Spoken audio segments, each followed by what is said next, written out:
March 15th, 1944, Majuro Atoll, Marshall Islands. The Japanese reconnaissance plane circles at 8,000 feet, its pilot squinting through morning haze at what should be empty coral and scrub brush.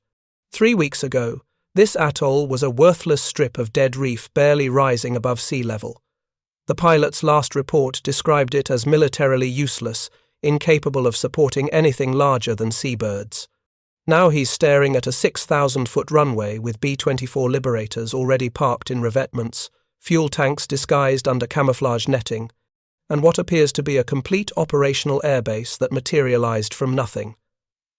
The pilot banks hard, racing back toward Truk to deliver news that will send Japanese high command into panic. The Americans have done something impossible.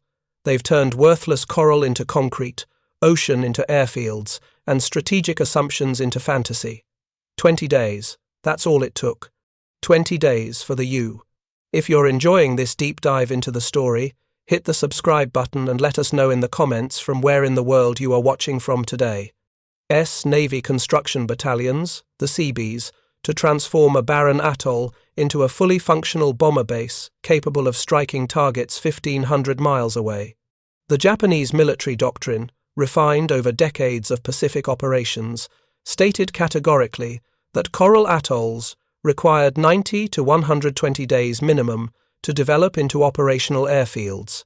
Their own engineers at Tarawa had taken 4 months to build a single 4,800-foot runway, and they'd used Korean forced labor working 16-hour shifts. The Americans just did it in less than 3 weeks with volunteers from Nebraska who'd never seen an ocean before enlisting. Here's what Japanese intelligence would never fully understand.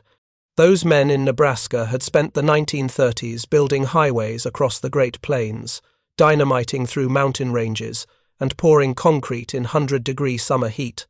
They understood something about construction that transcended geography. Speed isn't about working faster. It's about never stopping, never reconsidering, never letting the earth win. And the Seabees had just brought Midwest construction fury to the Central Pacific. The numbers tell a story that still seems like fiction. Between 1942 and 1945, the Seabees would construct 400 airfields across the Pacific.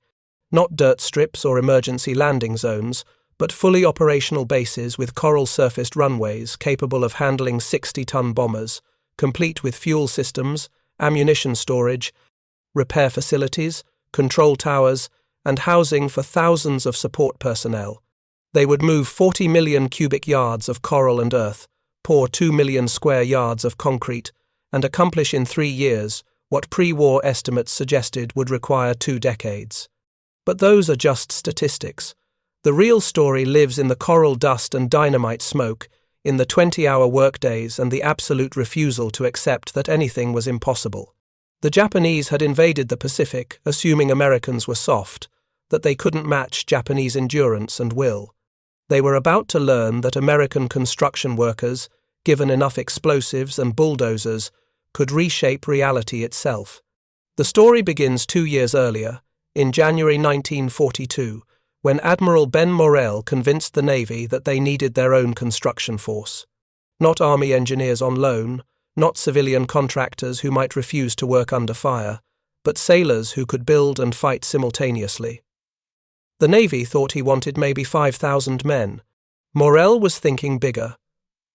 By war's end, 325,000 Americans would serve as Seabees, more than the entire Marine Corps at its peak strength. These weren't kids fresh from high school. The average Seabee was 37 years old, married, with a decade of construction experience. They were equipment operators from Colorado mines, concrete specialists from Hoover Dam, dynamite experts from Pennsylvania quarries. The military had to waive its maximum enlistment age, accepting volunteers into their 60s because their expertise was irreplaceable. One battalion commander was 62 years old, older than most generals, but he'd supervised construction of the San Francisco Bay Bridge and knew more about rapid concrete pouring than any 10 younger men combined. The Japanese would learn about Seabee capabilities the hard way, one impossible runway at a time. Wake Island, captured by Japan in December 1941, had taken Japanese construction units 11 weeks to extend its runway by 1,500 feet. When the Seabees hit Eniwetok in February 1944, they built a 6,000-foot bomber strip from raw coral in 16 days. While Japanese engineers were still calculating how many months the job should require, the coral itself was the enemy, not the Japanese, who could be defeated with superior firepower. Not the weather, which could be endured, but the coral, millions of years of compressed sea life forming a substance harder than concrete but more brittle than rock. Hit it wrong, and it shatters into dust that blinds you, chokes machinery, and turns to cement like mud when wet. Hit it right, and you still need dynamite, lots of dynamite. The Seabees would use more explosives in the Pacific than the army used in Europe, not for destroying enemy positions, but for arguing with geology. February 19, 1944, Eniwetok Atoll. The Marines have just secured the island after 3 days of brutal fighting. Japanese defenders are still being rooted out of spider holes. The occasional sniper shot cracks across the lagoon. Bodies float in the surf, and the Seabees are already unloading bulldozers from LSTs, ignoring the gunfire like it's construction site noise.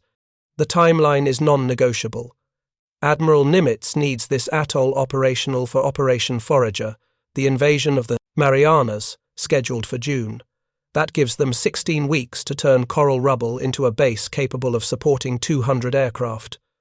Pre-war estimates suggested 8 months minimum.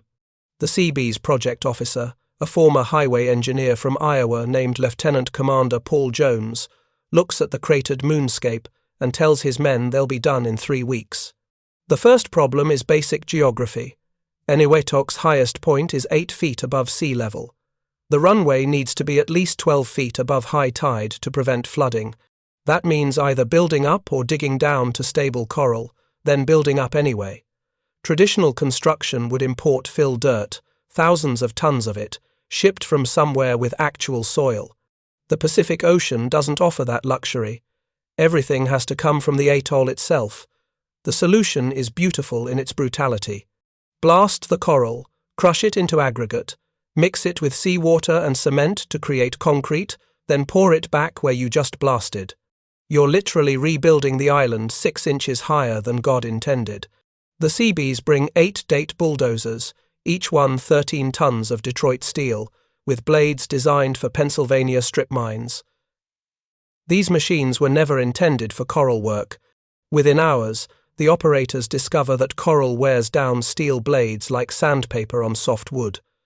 A blade that should last 6 months needs resharpening every 12 hours. The maintenance crews set up a field forge, working around the clock to keep equipment running. They're burning through cutting edges so fast that replacement parts are flown in from Pearl Harbor by PBY Catalina, the only time in the war that bulldozer blades get air priority usually reserved for ammunition. The blasting starts immediately. 30,000 pounds of dynamite in the first 48 hours alone. The Seabees use a technique developed at Midway, drilling holes in a grid pattern, packing them with explosives, then detonating entire sections simultaneously. The concussion from one blast on February 21st breaks windows on ships anchored 2 miles offshore. Japanese prisoners, being held in a temporary stockade, think the Americans are executing them with artillery. They're actually just arguing with limestone. The crushed coral needs screening to create uniform aggregate. The Seabees rig up a system using salvaged Japanese equipment and American ingenuity. A captured Japanese concrete mixer gets paired with screening drums made from perforated steel plates torn off a destroyed landing craft. Seawater serves as mixing fluid since fresh water is too precious for construction. Tests show that coral concrete mixed with seawater actually sets harder than the freshwater equivalent, one of those happy accidents that makes the impossible slightly less impossible. By day 4, they're pouring concrete at a rate of 900 cubic yards per day. That's enough to build a small office building every 24 hours. The runway takes shape in sections, each pour precisely graded to handle water runoff. No point building a runway that becomes a lake during the first tropical storm. Drainage ditches run parallel to the strip, carved from solid coral with jackhammers and dynamite. These ditches are 6 feet deep, 4 feet wide, and lined with coral aggregate to prevent erosion. They're over-engineered because failure means B-29s sliding off waterlogged runways. March 5th, 16 days after starting. The first B-24 makes a test landing on the still uncured runway. The concrete is technically only at 70% strength, but 70% of coral concrete is stronger than 100% of most alternatives. The bomber touches down, rolls out, turns, and takes off again. The pilot radios that it's the smoothest coral strip he's ever hit. The Seabees aren't done. While the runway cures, they're building taxiways, revetments, fuel storage, ammunition, bunkers, and a control tower. Everything constructed from the same blasted coral that 2 weeks ago was the ocean floor. By March 10th, day 20, Eniwetok is fully operational. 48 B-24s are based there, flying missions against Truk, the Gibraltar of the Pacific. The Japanese garrison at Truk keeps reporting impossible aircraft counts. Headquarters assumes they're panicking, seeing phantoms. They're actually watching American air power operating from a base that shouldn't exist. The speed comes from organization that would make Amazon's logistics look amateur. The Seabees operate in specialized teams. The demolition crew blasts. The dozier operators clear. The grading team levels. The concrete crew pours. The finishing team smooths. Each team works independently but in sequence, like a perfectly choreographed assembly line stretching across an entire island. When the demolition crew finishes Section 1, they move to Section 2 while dozers hit Section 1. By the time demo reaches Section 5, concrete is pouring on Section 1. Nobody waits for anybody. This is where the Seabee motto "can do" transforms from propaganda to physics. A Navy officer asks if they can extend the runway another 1,000 feet to accommodate heavier bombers. The Seabees don't hold meetings or file reports. They just start blasting eastward. 48 hours later, the runway is 7,000 feet long. An Army engineer observes that the taxi strip is too narrow for safe B-29 operations. By the next morning, it's 30 feet wider. Problems don't generate paperwork. They generate solutions, usually involving dynamite. The 24-hour schedule means working in shifts that ignore human limits. Day shift runs from 0600 to 1800, night shift from 1800 to 0600. But those are suggestions. When concrete starts flowing, you don't stop because the clock says your shift ended. You stop when the pour is complete. Men work 18, 20, 30-hour stretches. They sleep on bulldozers during refueling. They eat sandwiches while operating jackhammers. One operator is found asleep, standing up, still gripping his machine's controls, held vertical only by muscle memory. The Japanese can't comprehend the pace. Their own doctrine emphasizes patience, careful planning, and gradual development of positions. A Japanese engineering manual from 1943 specifically states that coral runway construction should proceed in planned phases, with careful analysis between each stage. The Americans are pouring concrete over sections where the demolition smoke hasn't even cleared. They're not building to last forever. They're building to win the war this year.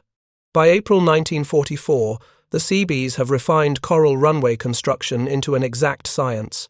They know that 1 pound of dynamite properly placed fractures 27 cubic feet of coral. They know that coral aggregate needs a 3:2:1 ratio with cement and sand for optimal strength. They know that a date bulldozer can clear 4,000 square yards of blasted coral in a 10-hour shift if you replace the cutting edge every 4 hours. They've turned the impossible into a spreadsheet. The command structure recognizes what they have. Admiral Nimitz issues orders that Seabee battalions are to be considered strategic weapons equivalent to carrier task forces. Their deployment is planned with the same detail as fleet movements. When the Marines hit Saipan in June 1944, 4 Seabee battalions land with the assault waves, not behind them, with them. While Marines are still fighting for the beachhead, Seabees are already surveying for runway placement. One bulldozer operator takes 3 bullet holes in his dozier blade while grading what will become the main taxiway. He doesn't stop pushing coral. Saipan becomes the ultimate expression of combat construction. The island is 12 miles long, 5 miles wide, with terrain varying from sea-level coral to 1,500-foot volcanic peaks. Pre-invasion intelligence identifies 7 potential airfield sites. The Seabees build on all 7 simultaneously, not sequentially, simultaneously. 4,200 Seabees working around the clock turn Saipan into the largest airbase in the Central Pacific. By August, 2 months after invasion, the island hosts 8 operational runways. B-29s flying from those runways can reach Japan. The mathematics of it seem impossible until you break it down. Each Seabee battalion consists of 1,100 men and can grade 40,000 square yards per day, pour 3,000 cubic yards of concrete per day, lay 6 miles of road per day, build 400 feet of runway per day. Multiply that by 4 battalions and you're reshaping geography at a pace that would make tectonics jealous. The Earth takes millions of years to build islands. The Seabees take weeks to rebuild them 6 feet higher and covered in concrete. The Japanese military attaché in Madrid cables Tokyo in September 1944 with an analysis that captures their bewilderment. Quote, American construction capabilities in the Pacific exceed our most extreme estimates by a factor of 5. They complete in days what our engineers require months to accomplish.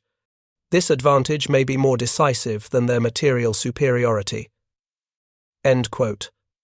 He's right. The B-29s that burn Tokyo fly from runways that shouldn't exist on islands that were supposed to take years to develop.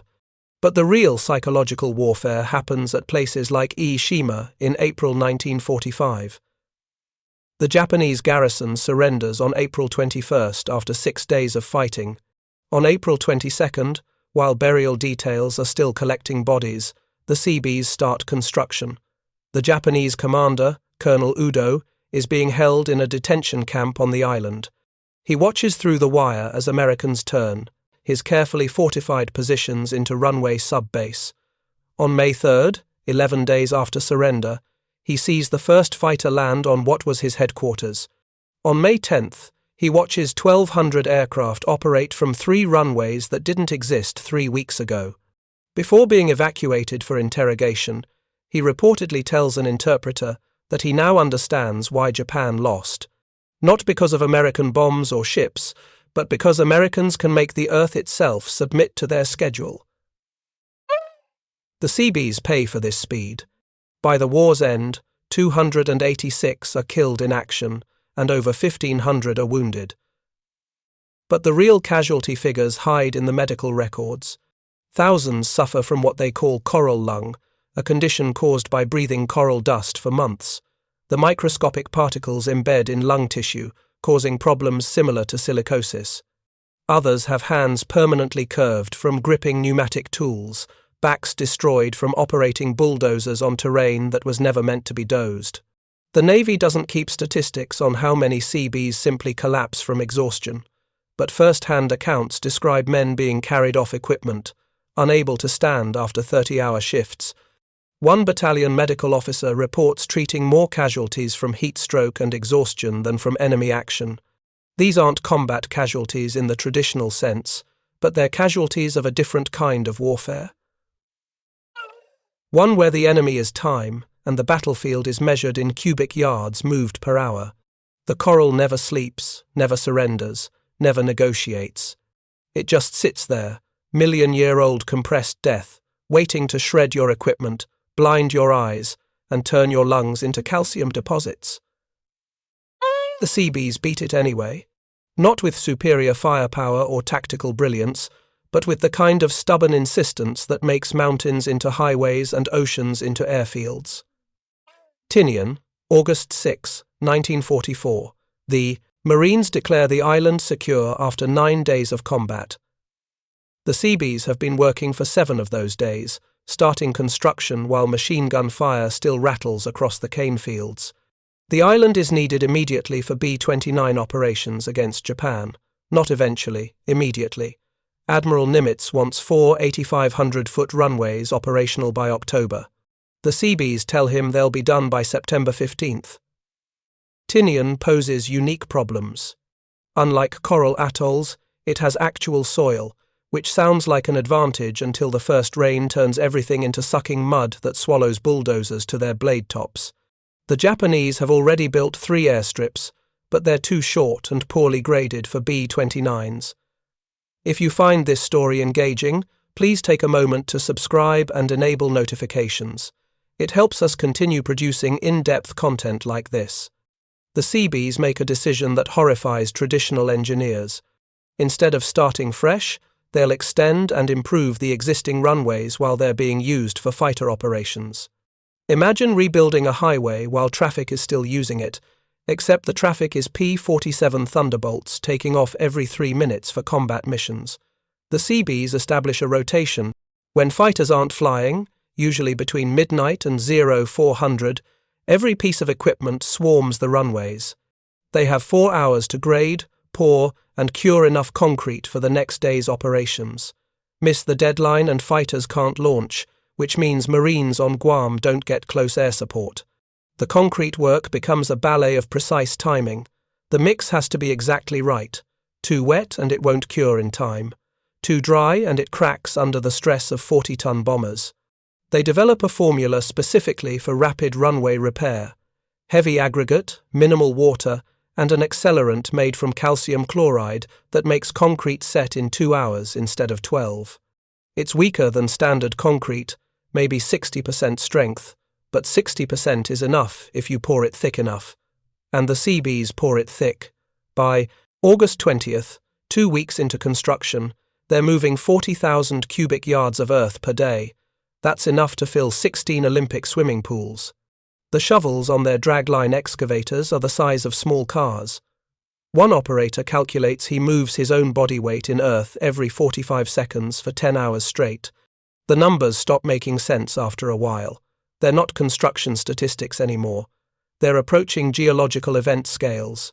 The B-29 problem requires special attention. These aren't normal bombers. Fully loaded for a Japan mission, they weigh 140,000 pounds. The runway needs to be 200 feet wide, not the standard 150. The concrete needs to be 12 inches thick, not the standard 8. The fuel system needs to deliver 100,000 gallons per day. Everything about B-29 operations is excessive, including the construction requirements. The Seabees solution is typically direct. They pour runways 18 inches thick just to be sure. They make them 250 feet wide because why not? They install fuel tanks captured from the Japanese and modify them with American pumps that deliver fuel 6 times faster. When someone points out that the taxiways need to be wider for B-29 wingtips, they start widening them that afternoon. No meetings, no approval process. Just get the dozers and start pushing coral. The Northfield complex on Tinian becomes the largest airport in the world by September 1944. Not the largest military airport, the largest airport period. 6 runways, each over 8,000 feet long, 265 hard stands for B-29 parking, fuel capacity of 900,000 gallons, storage for 51,000 tons of bombs. All built in 6 weeks on an island that 4 months ago was a Japanese stronghold. The Japanese know something unprecedented is happening. Their reconnaissance flights report runway construction at speeds that their engineers insist are physically impossible. One intelligence report from October states that the Americans must be using some kind of revolutionary concrete that sets instantly. Another suggests they've developed machinery that can grade coral without wearing out. The truth is simpler and more impressive. The Seabees are just refusing to accept that anything can't be done if you throw enough dynamite and determination at it. On November 24th, 1944, the first B-29 mission launches from Tinian against Tokyo. 111 bombers take off from runways that didn't exist 90 days ago. The Seabees watch from their construction sites, still building, still expanding, still racing against requirements that keep growing. By February 1945, Tinian hosts nearly 1,000 B-29s. The runways handle over 200 takeoffs and landings daily. The concrete holds despite predictions it would crumble under the constant stress. March 9th, 1945. 334 B-29s launch from Tinian and Saipan for the firebombing of Tokyo. They're carrying incendiary bombs that will kill over 100,000 people and destroy 16 square miles of the city. The moral implications are staggering, but the logistics are equally mind-bending. Each bomber requires 2,500 gallons of fuel, which means the Seabees have built fuel systems capable of delivering 835,000 gallons in a single day. They've created infrastructure equivalent to a major American city, except this city's only purpose is launching strategic bombers. The routine by now is almost casual. Island falls, Seabees land, runways appear. It happens so regularly that Pacific theater commanders start planning operations based on assumed Seabee performance. We'll take this island on this date, have fighters operating by this date, bombers by this date.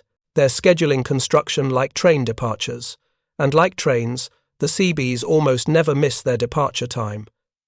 Iwo Jima, February 1945, presents the ultimate test.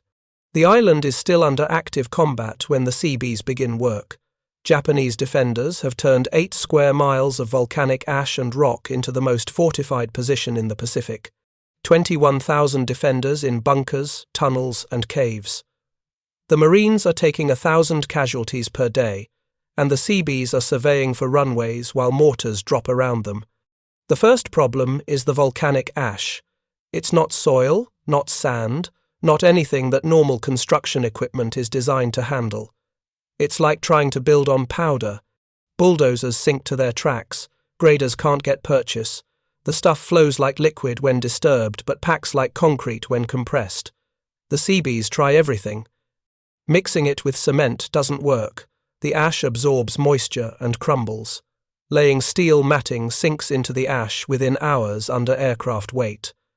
Traditional coral aggregate isn't available because Iwo Jima isn't a coral island. The solution comes from a Seabee who'd worked in Nevada mines. He suggests treating the ash like tailings from copper processing. Wet it down, compress it in layers, let each layer set before adding the next. It's incredibly slow compared to normal grading, but it works. The ash, when properly compressed with the right moisture content, forms a surface almost as hard as concrete. Not quite as strong, but strong enough for fighters. By March 4th, 2 weeks after the invasion began, while Japanese defenders still hold the northern third of the island, the first damaged B-29 makes an emergency landing on Iwo Jima's partially completed runway. The crew would have ditched in the ocean without that strip. By war's end, 2,400 B-29s will make emergency landings on Iwo Jima. That's 27,000. Airmen who don't drown in the Pacific because the Seabees built a runway while people were still shooting at them. The night work on Iwo Jima defies description. Imagine operating a bulldozer in complete darkness because any light draws instant mortar fire. The operators work by sound and feel, sensing the grade through the machine's vibrations. They can't use surveying equipment because setting up transit requires light. Instead, they use a technique called dead reckoning grading. Start from a known point. Count blade passes. Trust that you're maintaining consistent depth. In the morning, survey crews check the work and are amazed to find grades accurate to within 2 inches over 1,000-foot runs. By April 1945, Iwo Jima has 3 operational airfields. The main strip is 9,600 feet long, capable of handling B-29s on regular rotation, not just emergencies. The island that was supposed to be a simple emergency landing field has become a major base supporting fighter escorts for bombing missions. P-51 Mustangs flying from Iwo Jima can reach Japan, escort B-29s to their targets, and return. This changes everything about strategic bombing. Loss rates drop from 6% to 1% because fighters can now protect bombers all the way to Japan. The Seabees don't know it yet, but they're building the runways that will end the war. On August 6, 1945, a B-29 named Enola Gay takes off from Tinian's North Field runway Able. The runway is 8,500 feet of coral concrete, poured by the 92nd Seabee Battalion in September 1944. The concrete is 11 months old and has handled thousands of heavy bomber operations and has handled thousands of heavy bomber operations without significant repair. At 0245, the Enola Gay lifts off carrying the atomic bomb that will destroy Hiroshima. 3 days later, another B-29, Boxcar, takes off from the same runway carrying the second atomic bomb for Nagasaki. The Seabees who built that runway are still on Tinian, still building, still expanding facilities for an invasion of Japan that will never come. They don't know about atomic bombs, don't know the war is about to end. They just know there's another runway extension planned and concrete to pour tomorrow. When Japan surrenders on August 15th, 1945, the Seabees have built 400 major airstrips across the Pacific. They've moved more earth than the Panama Canal excavation. They've poured more concrete than Boulder Dam.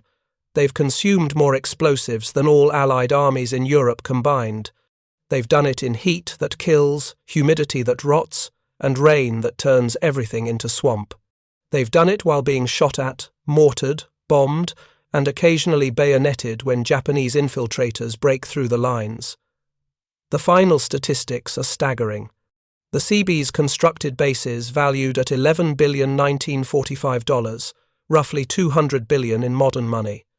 They built enough runways to stretch from New York to Los Angeles if laid end to end. They moved enough coral and earth to raise Manhattan Island 17 feet. They did it with men who, 3 years earlier, were building grain silos in Iowa and bridges in Pennsylvania. But the real measure isn't in numbers, it's in time. Every runway built 2 months faster meant bombing missions could start 2 months sooner. Every base operational in 3 weeks instead of 3 months meant thousands of American soldiers didn't die in invasions that became unnecessary. The Seabees didn't just build runways, they built time, and in war, time translates directly to lives. The Japanese assumption that Americans couldn't match their endurance was wrong, but understandably wrong. They'd never encountered the American construction industry unleashed, given unlimited resources, and told that no deadline was impossible.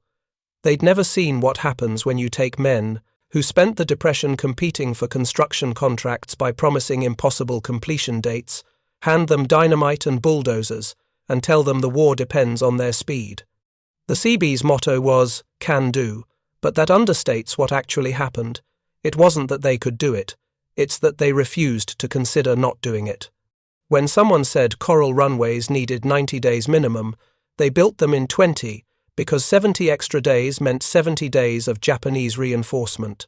When engineers calculated that Tinian needed 6 months development, they did it in 6 weeks because B-29s were waiting. When the Marine Corps needed runways on islands still under combat, they built them anyway because dying while dozing is still dozing. Post-war analysis by the Strategic Bombing Survey concluded that Seabee construction capabilities advanced the Pacific War timeline by 12 to 18 months. Without rapid base construction, island hopping would have proceeded at traditional engineering speeds. Each capture would have required months of development before the next operation could launch. The war might have lasted into 1947, with millions more casualties, or ended with negotiated peace rather than unconditional surrender. The Japanese Navy's post-war assessment was even more stark.